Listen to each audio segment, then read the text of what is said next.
just how wealthy you are.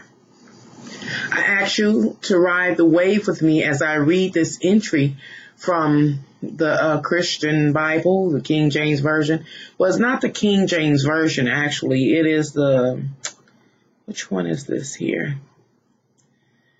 Heck, I can't tell. Oh, I do have that on that one. Ooh, okay. Let's see if I can read this one. You know, the old English. Just a moment. Because I had an easier read.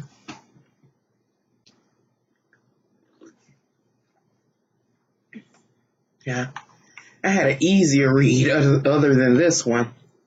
Let's see if I can back it up. Oh yeah, this is much easier to read.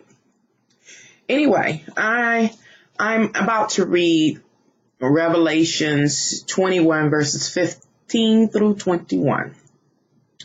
I am reading this particular insert out of the Bible for a reason. I'm not trying to convert anyone. I just kind of want to refer to it to point out and spotlight a specific subject. And the subject is just how wealthy you are. The angel who talked with me had a measuring rod of gold to measure the city, its gates and its walls. The city laid out like a square, as long as it was wide. He measured the city with the rod and found it to be 12,000 stadia in length, and as wide and as high as it is long.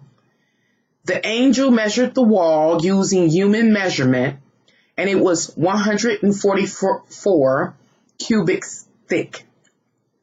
The wall was made of jasper, and the city of pure gold, as pure as glass. The foundations of the city walls were decorated with every kind of precious stone. The first foundation was jasper, the second sapphire, the third agate, the fourth emerald, the fifth onyx, the sixth ruby, the seventh chrysolite,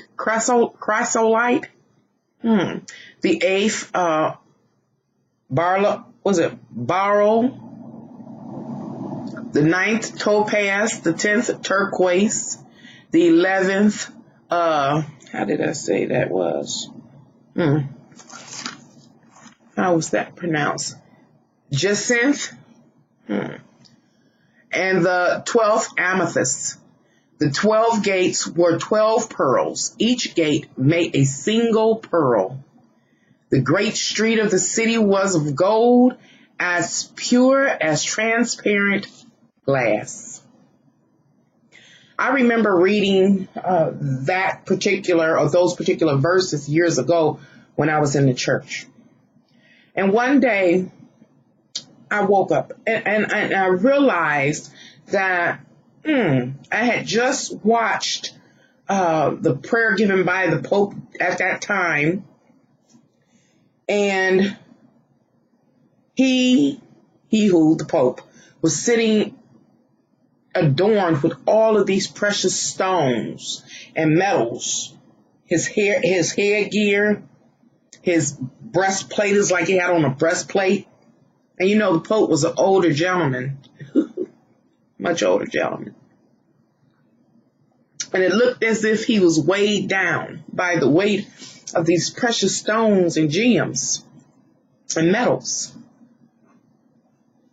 When I saw that many years ago, this particular verse stuck out in my mind. So I began to dig deeper into the significance of these precious metals and stones and gems, etc. And I realized that we have been provided for. I say that all the time here on YouTube in my videos. We've been provided for in this life: food, air, these gemstones, these precious metals. When I was in the church, whenever heaven came up, it was this, what can I call it? It was this belief that to be absent from the body is to be in the presence of the Lord, is what was said when I was in the church. And the Lord resides where? In heaven.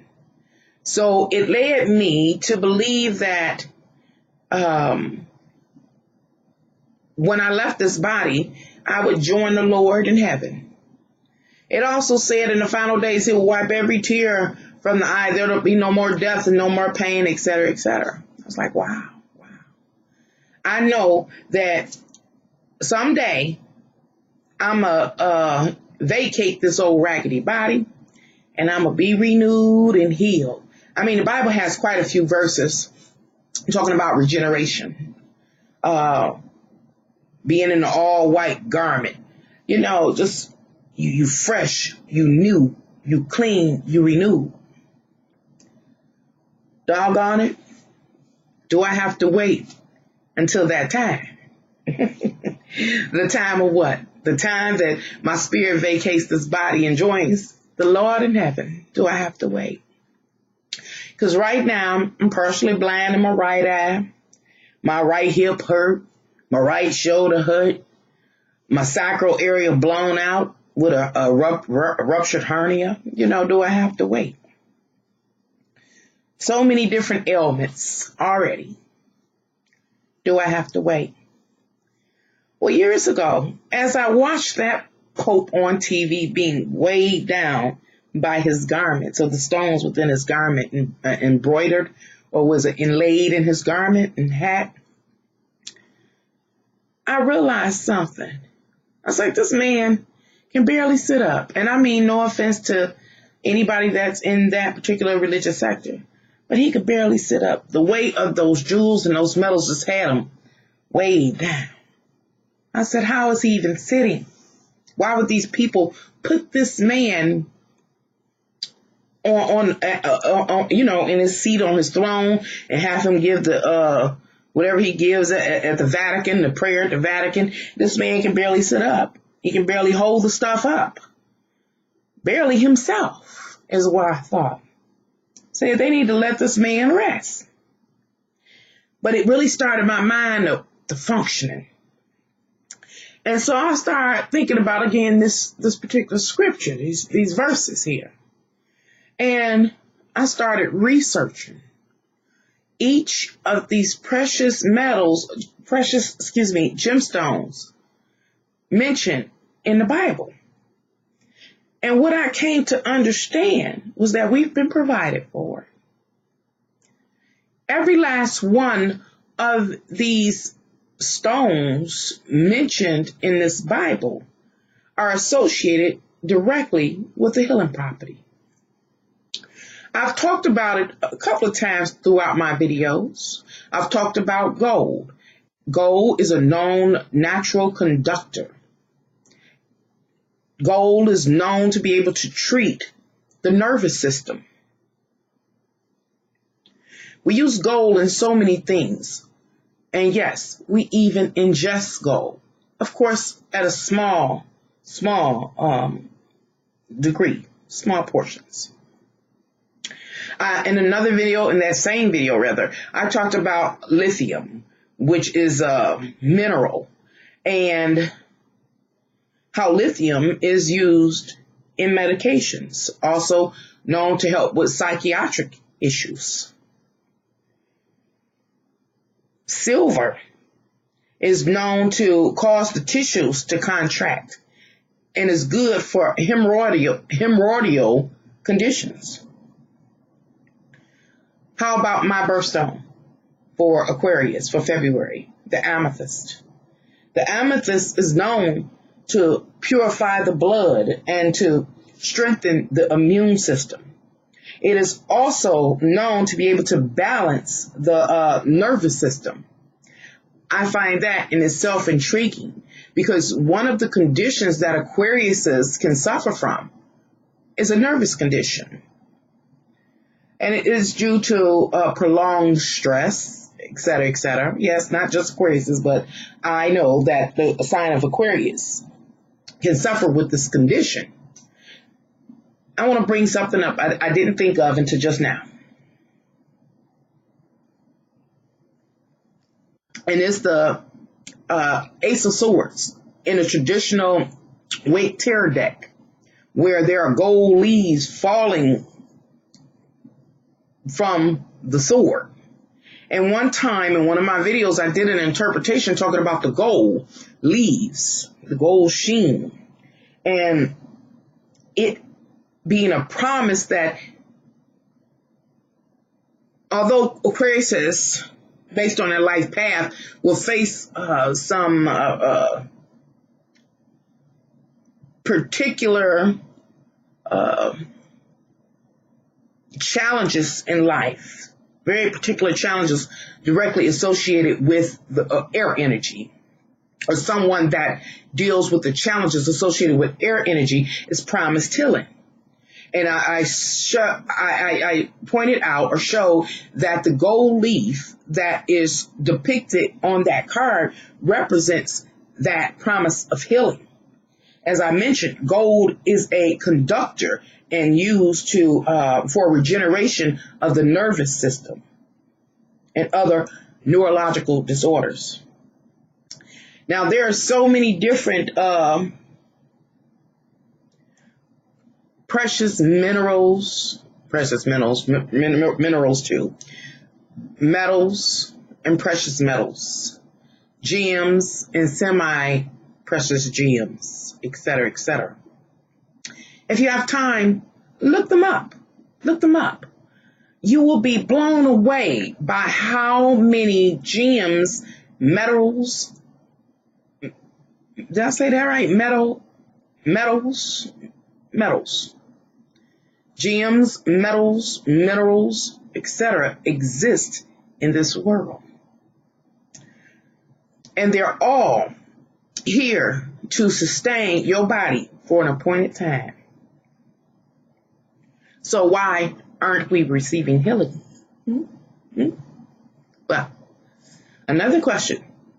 Why or where, who deemed diamonds and golds and whatever it's called, jasper and sapphire and emeralds and topazes and onyx as expensive? What gives them their value of being expensive? Have you ever thought about that?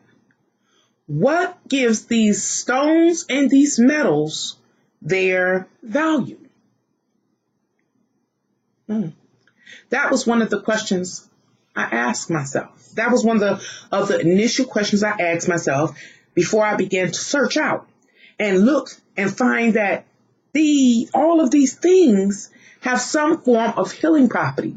If it is not a healing property, then it has the ability to help us technologically advance. That is where all of these gems and metals and minerals get their value from. Another thing I started looking at back in the day, and have continued to acknowledge for many years, is that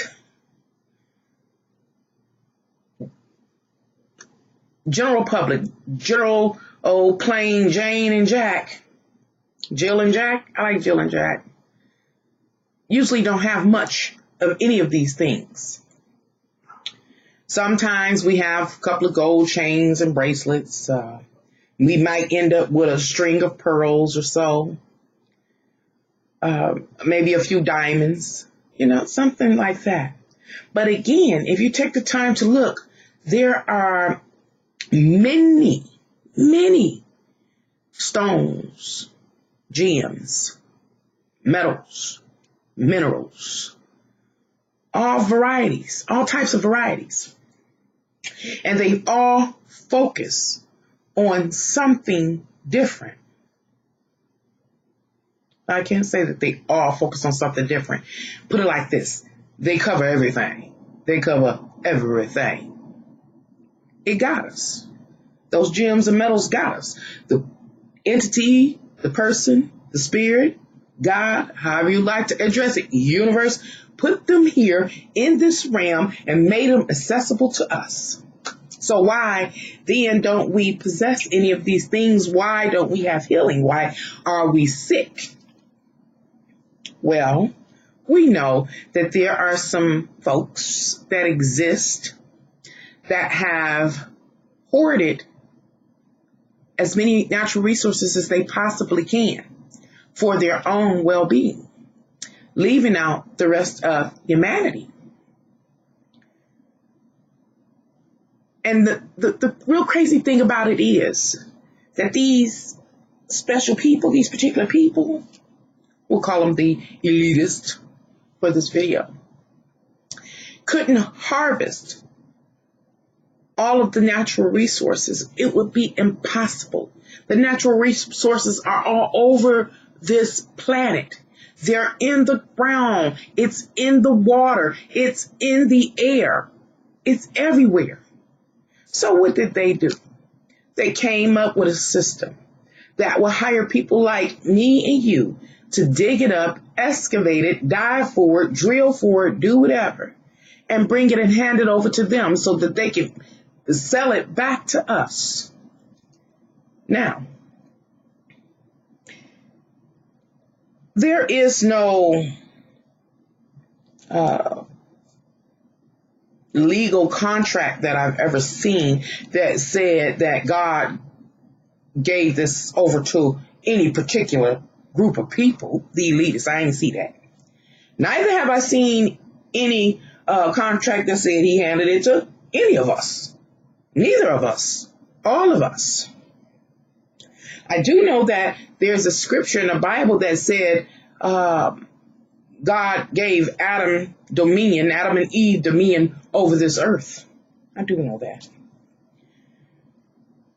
But withstanding all that, my whole point is, where is the deed or the contract between the Creator and these elitists that have taken possession, manipulated circumstances, situation, and people like you and me to dig up these natural resources and hand it over to them to build a legacy for them and their children, while leaving the remainder of humanity out?